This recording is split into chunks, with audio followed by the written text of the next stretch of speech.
Hi. நான் ரொம்ப நாளாகவே வீடியோ போடணும்னு ஆசை.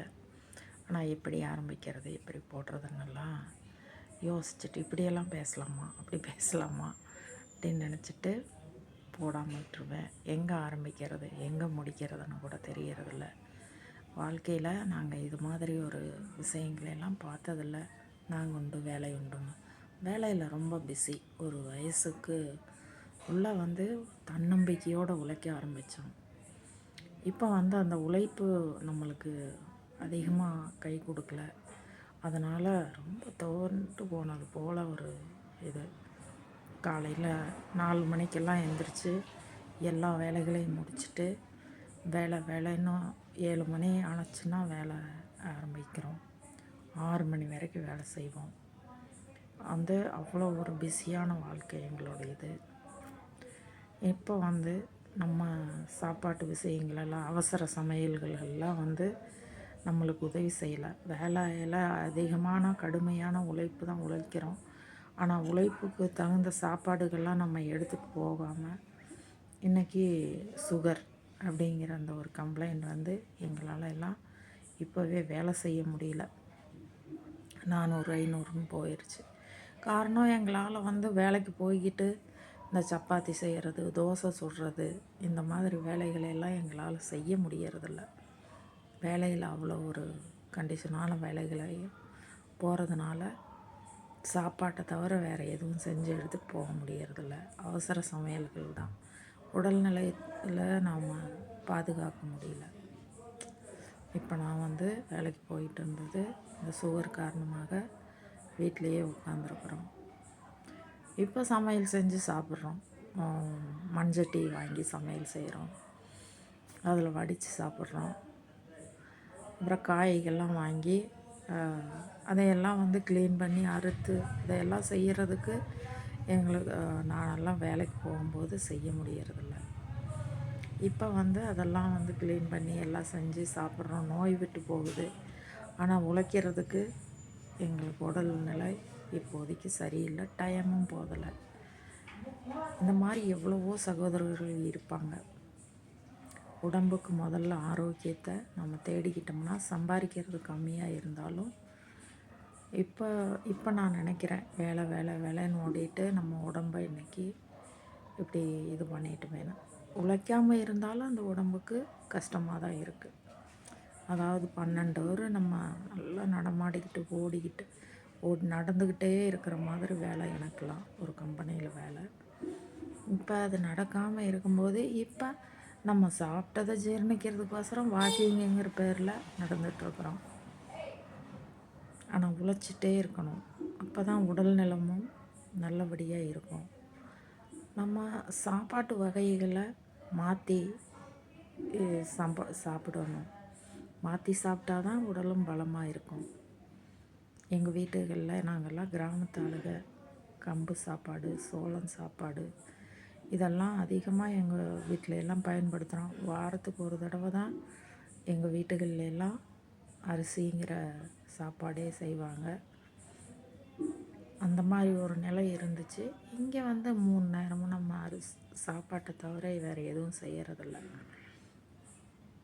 அப்புறம் அங்கே விறகடுப்புக அன்னைக்கு சட்டியில் சாப்பாடு செஞ்சு வடிக்கிறது. அப்புறம் அதுக்குரிய வேலைகள், சட்டியில் சாப்பாடு செய்கிறதுக்கு விறகு வெட்டுறது, உடல் பயிற்சி போல் அதெல்லாம் அவ்வளோ ஒரு இதாக இருந்துச்சு. இன்றைக்கி இல்லை. அதே போல் நாம் தண்ணி இன்றைக்கி வீட்டுக்குள்ளேயே நமக்கு கிடைக்கிது.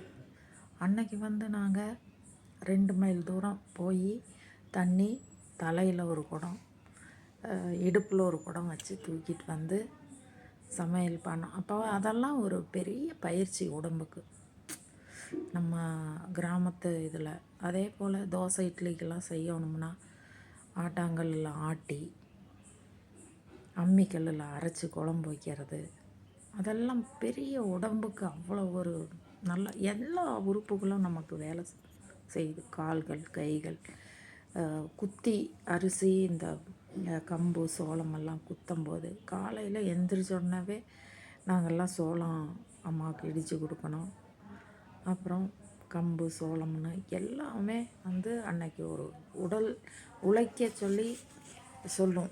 அந்த மாதிரி தான் நம்ம வாழ்ந்துட்டுருந்தோம். இன்றைக்கி இந்த நவீன காலத்தில் சாப்பாடு மட்டும்தான் சாப்பிட்றது நம்மளோட வேலை.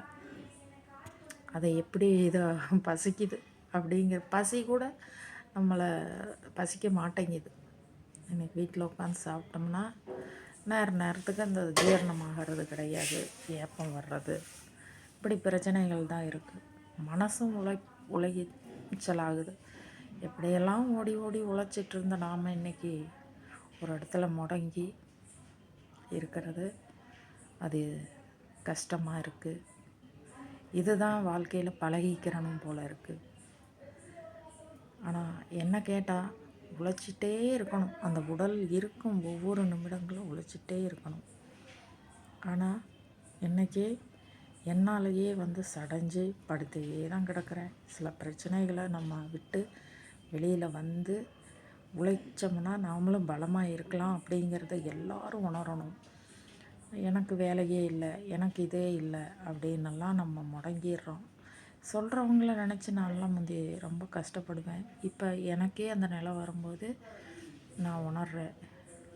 வேலை செய்கிறதுக்கு உடலெல்லாம் பலமாக தான் இருக்குது. ஆனால் நம்மளுக்கு தகுந்த வேலைகள் தான் இல்லை. அந்த மாதிரி வேலைகள், கிராமத்து வேலைகள் நமக்கு நிறைய கிடைச்சது. நம்மளால் முடிஞ்ச அளவுக்கு குனிஞ்சு வேலை பார்த்துட்டு வந்தோம். இன்றைக்கி அந்த மாதிரி வேலைகள் நம்மளுக்கு இல்லை. உட்காந்துக்கிட்டே வேலை செஞ்சாலும் அது சரியான இதில்லை. விவசாய வேலைகள் அவ்வளோ ஒரு இதாக இருந்துச்சு. இப்போ சூழ்நிலைகளும் எனக்கும் சரியில்லை. எது எடுத்தாலும் தொட்டாலும் பயம் அப்படிங்கிற அந்த ஒரு இது இருக்குது. நான் மேலும் வீடியோ போடுறேன். என்னோடய வீடியோக்கள் வந்து போட்டு ஒரு நல்ல ரீச் ஆகணும். நான் ஒரு வேலை செய்கிறேன். என்னோடய வேலை கைத்தொழில் ஒன்று கற்றுக்கொள்ளுங்கும்போது அதுபோல் நானும் இந்த ஒயர் கூடை இதெல்லாம் போடுவேன். இப்போ அதுதான் போட்டுட்ருக்கேன். அதுவும் போடலை அப்படின்னா நான் ஒரு செல்லா காசு மாதிரி வீட்டில் ஆயிடுவேன். அதனால் இப்போ அதை போட்டுட்ருக்கேன். அதை எப்படி விற்கிறது, என்னால் தான் இருந்தாலும் நம்மளுக்கு வருமானம் வந்து கட்டுப்படியெல்லாம் ஆகாது. பொழுது போகணும் அப்படிங்கிறதுக்கோசரம் போட்டுக்கிட்டுருக்கோம்.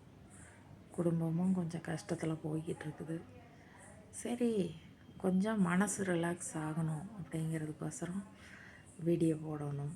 நம்மளோட அனுபவங்களை இன்னும் நிறைய பேர்த்துக்கிட்ட பகிர்ந்துக்கிறணும். வாழ்க்கையில் நாங்கள்லாம் சின்ன பிள்ளையிலேருந்தே ரொம்ப கஷ்டப்பட்டு வந்திருக்கிறோம். இன்னும் அடுத்த வீடியோக்களில் நான் உங்களுக்கு தெளிவாக சொல்கிறேன். தெளிவாக பேசணும். பாய்.